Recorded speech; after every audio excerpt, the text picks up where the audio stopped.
Hey there, coloring enthusiasts! Feeling stressed out from your daily grind? Maybe you're looking for a way to unwind and let your creativity flow. You're in the right place.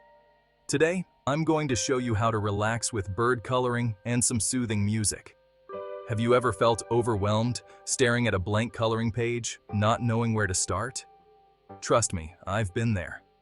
You want to create something beautiful, but sometimes it feels like the stress just won't let you.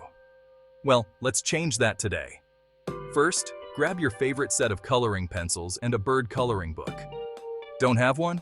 No worries. I've got a free printable in the description below. Got it? Great.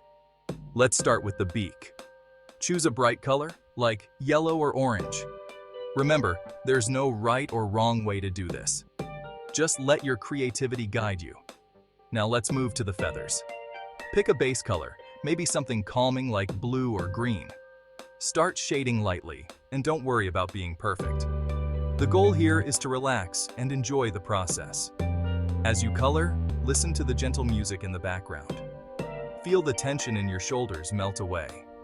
Focus on each stroke of your pencil, each subtle change in color. Isn't it amazing how something so simple can be so soothing? By the time you finish your bird, you'll feel a sense of accomplishment. Not only have you created something beautiful, but you've also given yourself a much-needed break. So, whenever you feel stressed, remember this moment. Grab your coloring book, play some relaxing music, and let your worries fade away. Thanks for joining me today. Don't forget to like, subscribe, and share this video with your friends who might need a little color therapy too. Until next time, happy coloring!